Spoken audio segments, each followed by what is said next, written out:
day, grade 11 students. I am Miss Shaina Del Rosario, your instructor for oral communication in context with the subject code English 100. Before we proceed to our discussion for our lesson for today, of course, I want to formally welcome you to the Immaculate Conception Polytechnic Senior High School and welcome to the school year 2020 to 2021.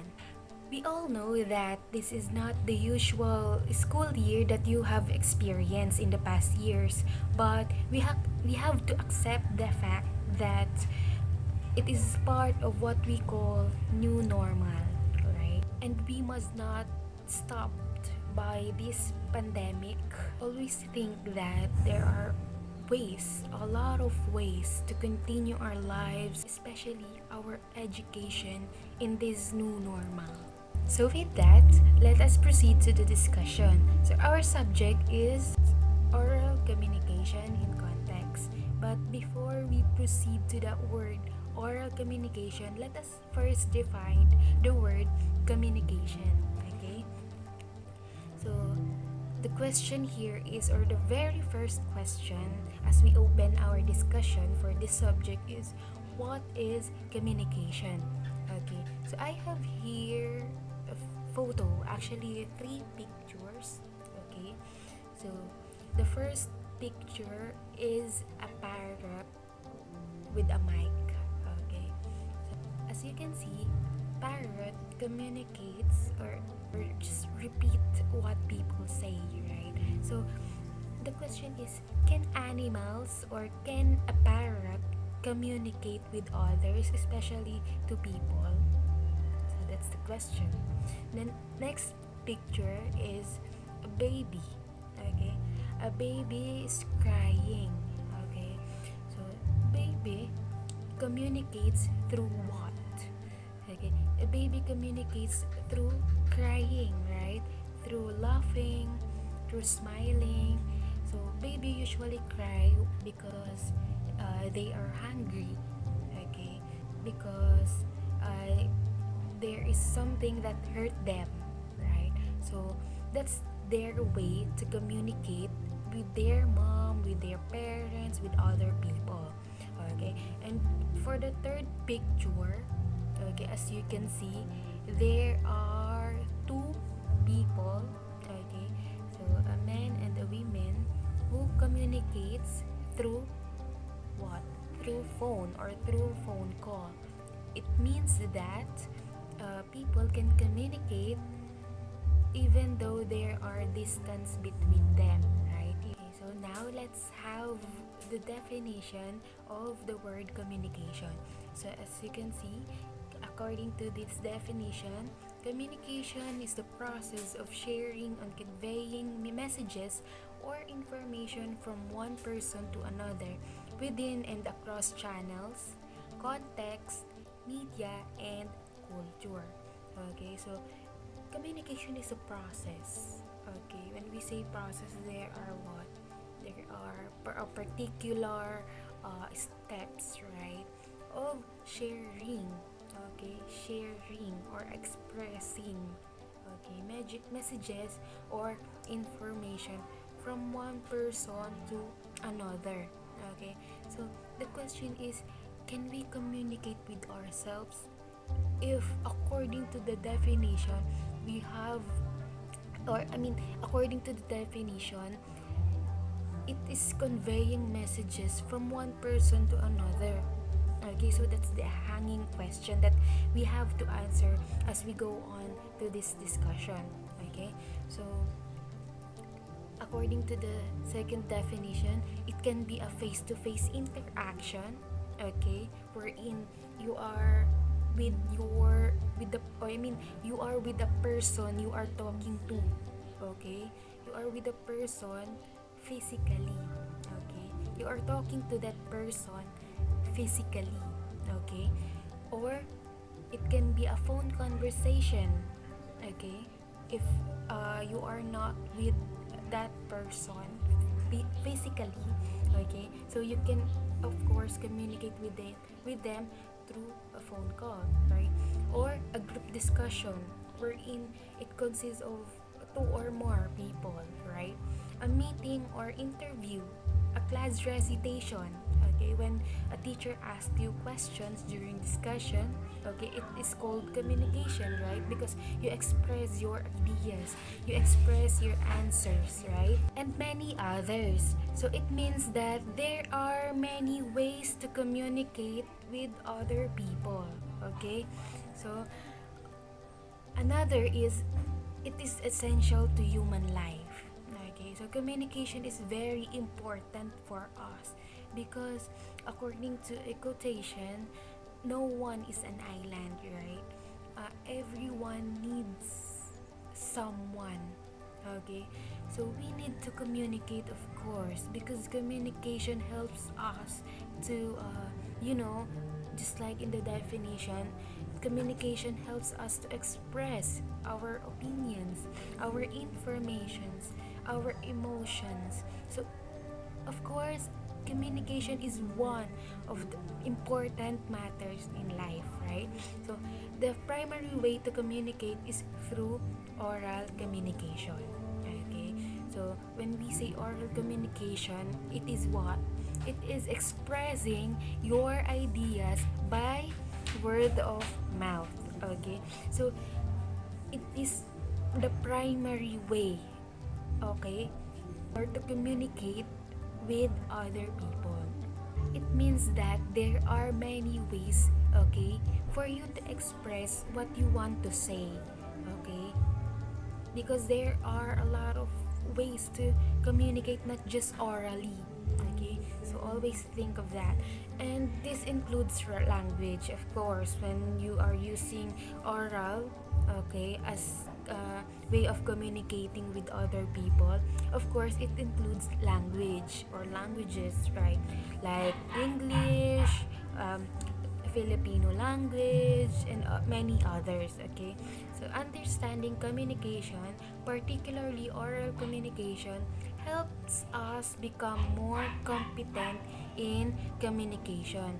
Okay, so of course, if you understand how communication works, okay, properly, okay, particularly on oral communication, okay, because we have misunderstanding, right? So when we particularly understand how oral communication is, it can help us to become more competent, okay? It can help us to what? To communicate easily to other people, okay? So we have another question. Why effective communication matters? Okay, how important it is. Okay, so interaction is not possible without communication, of course, right? So interacting with others, okay, is, oh, of course, a part of communicating or communication. So it is not possible to interact with other people without communication, right? And by learning about communication, its nature, process, elements, types, and more, we are able to improve our ability to communicate. Okay, so communication is also an essential skill in leadership, of course, because if you know how to communicate with your members, okay, if you know how to listen, if you know how to speak properly or communicate properly with your members, of course, you can be an effective leader, right? So, another is one of the most common traits of effective leaders throughout history is the ability to communicate well to their subordinates. So just like what I have said, if you can communicate properly, if you can express or listen with your subordinates or with your members, of course, you can be an effective leader. Okay? So let's proceed to the nature of communication. So the first one is communication is a process. So just like what we have said, okay, on the definition part, so communication is process. So there should be a step-by-step process that you have to follow, right? And communication occurs between two or more people. Okay? So you can communicate with a person or with the group, right? Just like on the definition part, okay, which consists of the speaker and the receiver, wherein the speaker is the one who expressing, okay, information, okay, while the receiver is the one who receives the message. Okay, so communication can be expressed through words, that is what we call verbal, okay, through words or by speaking, okay, actions, or what we call non-verbal, okay, or both at the same time. Okay, so you can express information, you can express your emotion verbally or non-verbal or both. Okay, you can speak or you can act, just like what I am doing right now. I am speaking, I am sharing informations by word of mouth. At the same time, I'm doing actions, okay, to express it more effectively. Okay, so let's proceed to the elements. Okay, what are the elements of communication? So the first one, or the first element, is the speaker. Okay, it is the source of information or message. It is the one who is expressing, okay, it is the one who is saying, okay, conveying the message. The second one is the message, of course. Communication is not possible without message, right? So message is the information, those are the ideas and thoughts conveyed by the speaker in words or in actions. Okay, so messages are not just language or words, of course. Actions can be considered as a message. Okay, for example, you want to express or you want to confess love with your crush, sorry, but you can't express it through words, right? So you can express your feelings, okay, with your crush through buying her flowers, buying her chocolates, okay, helping her in some works, okay, school works, right, eating with her, okay. So those are messages, okay, wherein you can express your feelings, not just in words but with action. So the third one is what we call encoding. So what is encoding? It is the process of converting the message into words, actions, or other forms that the speaker understand, okay, or understands.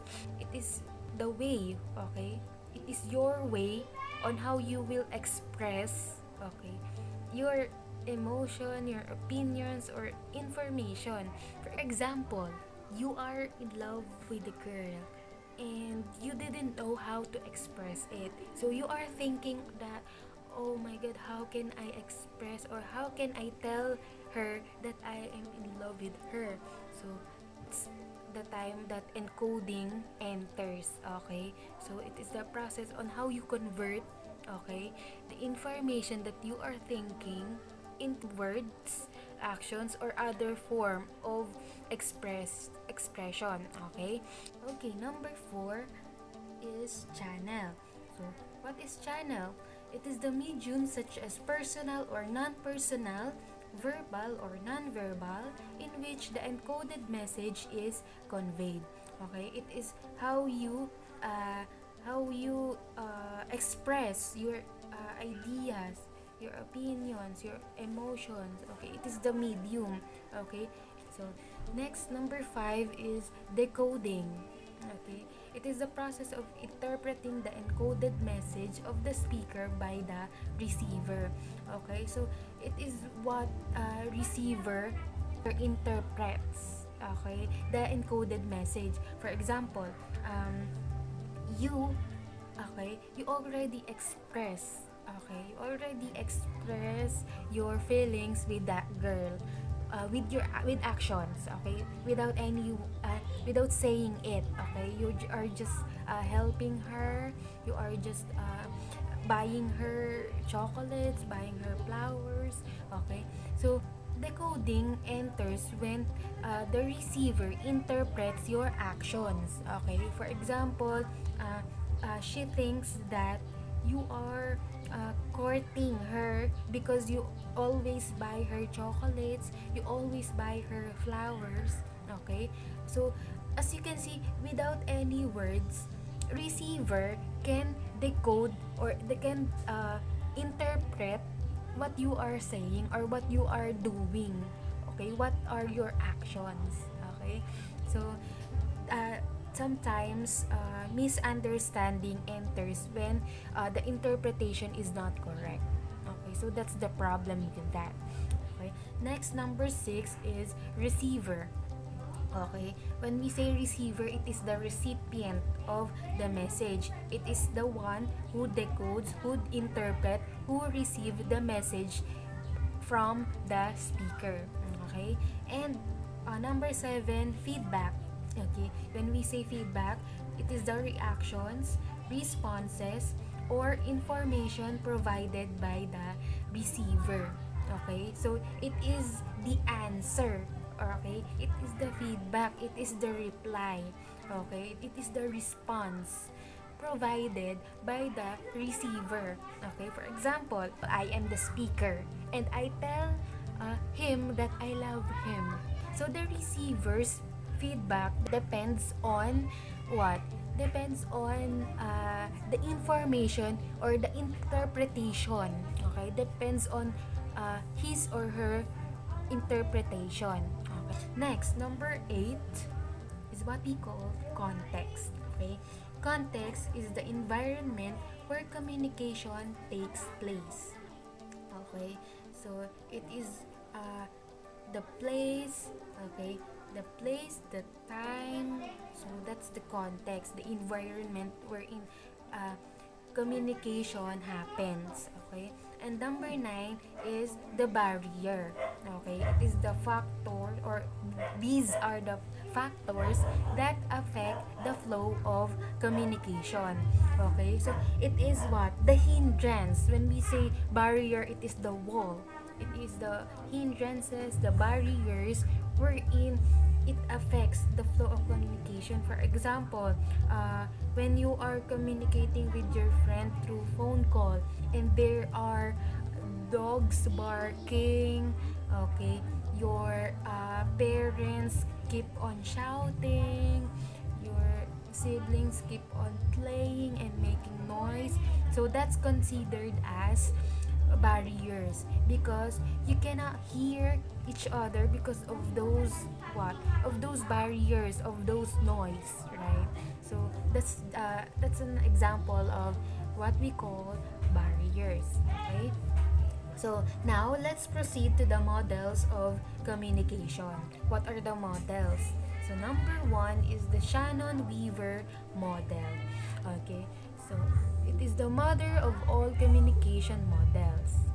A linear or one-way process consisting of 5 elements such as source, a transmitter, a channel, a receiver, and a destination.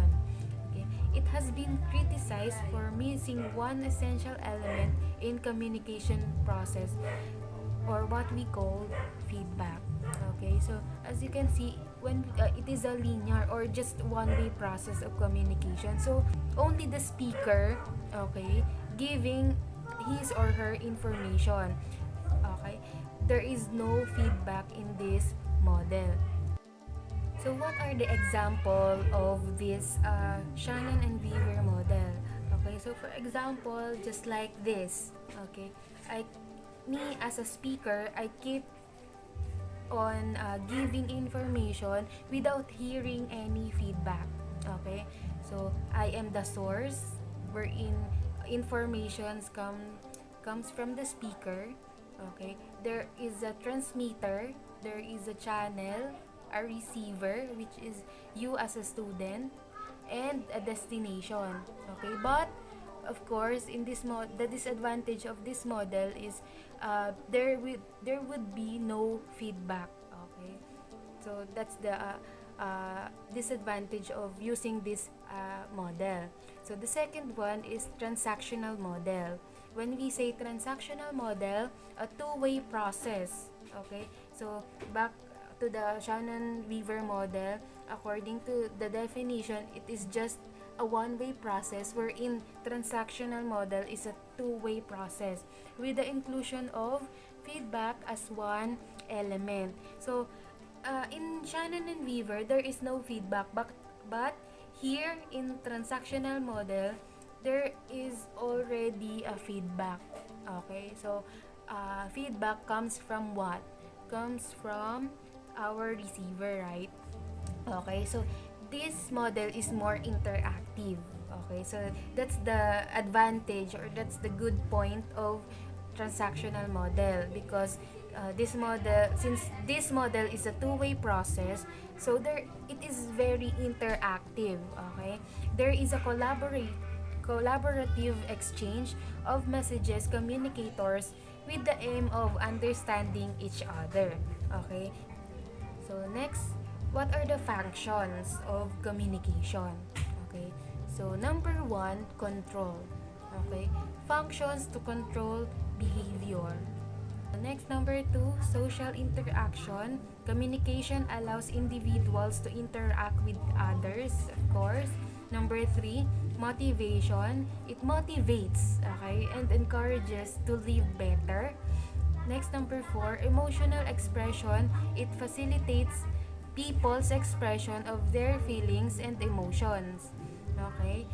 And for the last function, information dissemination. Communication functions to convey information. Okay? So those are the functions of communication. So next, let's proceed to the features of an effective communication. So we have 7 C's, okay, of effective communication according to Prof. Broom, Cutlip, and Center 2012. So the 7 C's are the completeness. Of course, when you are saying or expressing informations, if you are conveying messages, okay, opinions, of course you have to express it completely. Okay, of course, to avoid what?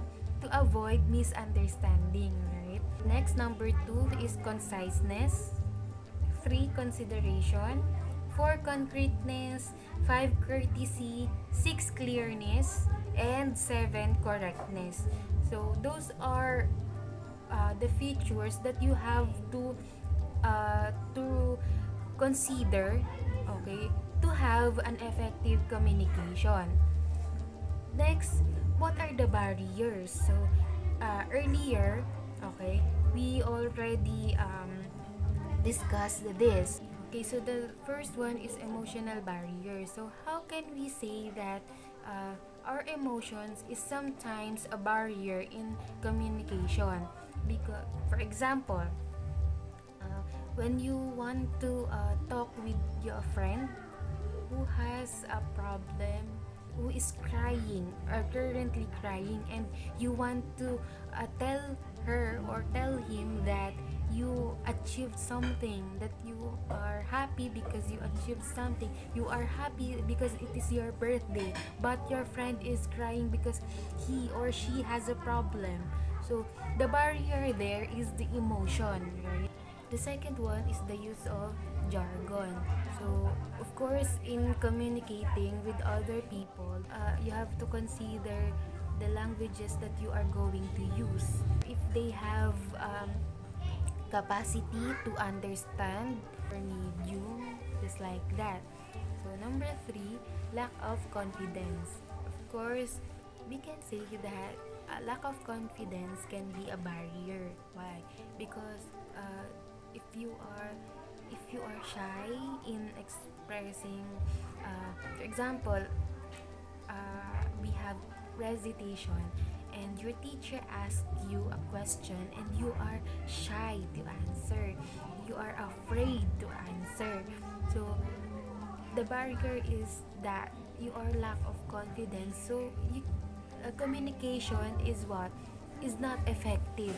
Okay, so that's considered as a barrier. Okay, so the last one is the noisy environment. So just like what we have said earlier, that having a noisy environment is considered as a barrier because misunderstanding, okay, occurs when there are barking of dogs if you have noisy environment. Okay, so next, let's proceed to verbal and non-verbal communication. So when we say verbal communication, it refers to an interaction in which words are used to relay a message. Just like what we have said earlier, that when it comes to verbal communication, you are what? You are expressing, okay? You are interacting with other people by word of mouth, or with the use of words, or with the use of your mouth, of course. And to have an effective and successful verbal communication, use words to express ideas which can be easily understood by the person you are talking to. Okay, so earlier we have said that your chosen language, okay, your chosen words can affect communication. So for you to have an effective verbal communication, of course, you have to consider the understanding of your receiver, or with the person you are talking to. If she or he can interpret easily what you are saying, or what are the languages that you are using. Okay, so that's it. In engaging in this type of communication, consider the following. So number one is appropriateness. Okay, of course you have to what? You have to choose appropriate words. Okay, appropriate appropriate language if you are going to express information or what.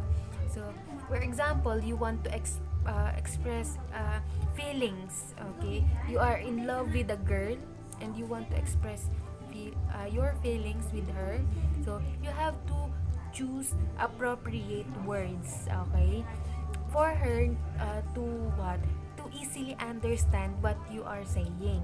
Okay, so next, number 2 is brevity. Try to achieve more direct with your words. Avoid using fillers. Of course, if you are saying something, you have to be direct. Okay? You don't have to what? You have to choose fillers to what? To say a lot. Okay? Before you say direct what you are going to say. Okay? So, okay. Next, number 3, clarity. Okay? Clearly state your message. Okay, you have to what, you have to talk. Okay, you have to express what you are going to say clearly. Okay, to avoid what, to avoid misunderstanding. And next is ethics. So words should be carefully chosen. You have to choose your words. Okay, you have to consider what might your receiver feels after saying that. Okay, after saying something. Okay, so you have to consider that. You have to consider the emotion of your receiver, or to the person you are talking to. And next is the vividness. Okay, you have, just like clarity, you have to be what, you have to be direct. So next, let's proceed to the nonverbal communication. So it refers to an interaction where behavior is used to convey and represent meanings. Okay, so behavior is used. Okay, because in nonverbal you are not using words. Okay, just like, that's why it is called nonverbal. It is what? Communicating or interacting with others without the use of words. So, it is the interaction wherein you use your behavior to represent the meaning of your message. And all responses that are not expressed in words are classified as non-verbal. So, all the what? All the feedbacks, all the messages, or uh, uh, all the ways that is not okay, all the informations that is not expressed by words or by word of mouth, it is classified as nonverbal.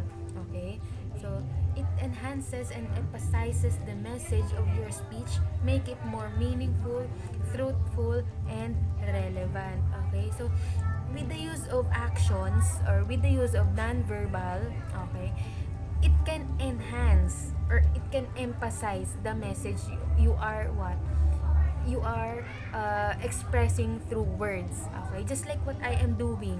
Okay, I am conveying messages or information by the use of word of mouth. At the same time, I am using what I am using actions, because it can helps to emphasize, right? It can enhance the message or the information I am telling you. Okay, it is more what it is more meaningful, it can be more truthful, right? And relevant. Okay, so next, communicate feelings, attitudes, and perceptions without saying a word. So just like what we have said earlier, that you can express your feelings without telling it, without saying it. Okay, you can express feelings with with your actions. Okay, with your emotions. Okay, with your attitudes, and of course with your perception. Okay, it can sustain the attention of listeners. Yan. So that is a good point with when you are using nonverbal communication. It can sustain the attention of listeners, but you because when you keep on talking and talking and talking without doing any actions, your listeners might get bored, right? For example, in a speech, if you keep on talking and talking and talking without doing any actions, okay, your listeners might get bored. So to sustain the attention of your listeners, of course, you have to what? You have to do some actions, okay? And it makes you appear more dynamic and animated in your delivery. So it is more it can help you to what to be flexible when you are what when you are talking, right? And it serves as a channel to release tension and nervousness. So when you are talking with a lot of people listening to you, especially when you are giving a speech, if you are answering a question by your teacher on a recitation, or on a class recitation, okay, to release tension, or to avoid or to release your nervousness, okay, you can do some actions, okay, just like gestures, okay, your hand gestures, just like what I am doing. So you can what you cannot feel you're nervous anymore, you cannot feel the tension anymore. Okay, and what another is, it makes your speech more dramatic. Okay, nonverbal communication can helps you to be more artistic in expressing information, or in giving a speech, or when you are talking to a person. Okay, it can build a connection with listeners. Okay, so eye to eye contact. Okay, eye to eye contact is what is an example of nonverbal communication. Your eyes can be serve as a way of communicating with other people in a non-verbal setup, right? So with the use of eye-to-eye contact, hand gestures, and any others, you can build a connection with your listeners. And for the last one, it helps you, or the nonverbal communication helps you vary your speaking style, and of course, you can avoid monotonous delivery. Okay, so those are the things that you have to remember, or you have to take note when you are communicating with other people. So those are the things that you have to remember, or you have to take note when you are communicating with other people. So that's all for the nature, or the fun, those are the fundamentals of communication that you have to remember. Okay, so if you have questions and clarifications about the lesson that we have tackled for today, you can send it to me through our GC. And if you want a copy of the PowerPoint and for your activity, you have to download the files on your Moodle account. So that's it for today. Have a great day, and thank you so much, grade 11 students.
It makes you a credible speaker. Okay, so when you are what, when you are just keep on talking without doing any actions, your listeners might think that the speaker is not sure on what he or she is saying. So when you are what, when you are doing some actions, hand gestures, eye to eye contact, okay, it makes you more credible, okay, as a speaker. And the last one, it helps you vary your speaking style and avoid a monotonous delivery. Okay? So to avoid boredness, right? To avoid um,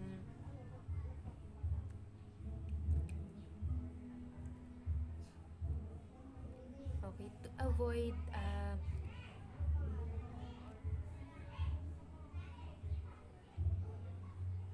okay, to of course with the use of non-verbal actions or non-verbal communication, it might help you to what, to uh, to avoid monotonous delivery of your speech.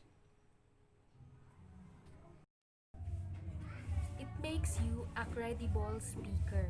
Okay, so when you are what, when you are just keep on talking without doing any actions, your listeners might think that the speaker is not sure on what he or she is saying. So when you are what, when you are doing some actions, hand gestures, eye to eye contact, okay, it makes you more credible, okay, as a speaker.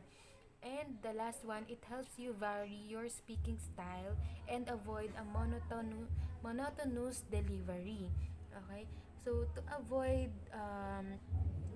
boredness, right? To avoid um,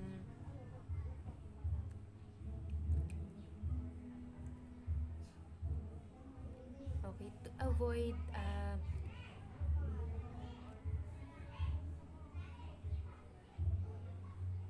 okay, to of course with the use of non-verbal actions or non-verbal communication, it might help you to what, to uh, to avoid monotonous delivery of your speech. And for the last one, it helps you, or the non-verbal communication helps you vary your speaking style, and of course, you can avoid monotonous delivery. Okay, so those are the things that you have to remember, or you have to take note when you are communicating with other people. So that's all for the nature, or the those are the fundamentals of communication that you have to remember. Okay, so to sum up with this lesson, of course, you have to consider those, okay, what are those things that we um, okay, to sum up the lesson that we have discussed, uh, and for the last one, it helps you, or the non-verbal communication helps you vary your speaking style, and of course, you can avoid monotonous delivery. Okay, so those are the things that you have to remember, or you have to take note when you are communicating with other people. So that's all for the nature, or the those are the fundamentals of communication that you have to remember. Okay, so to sum up with this lesson, of course,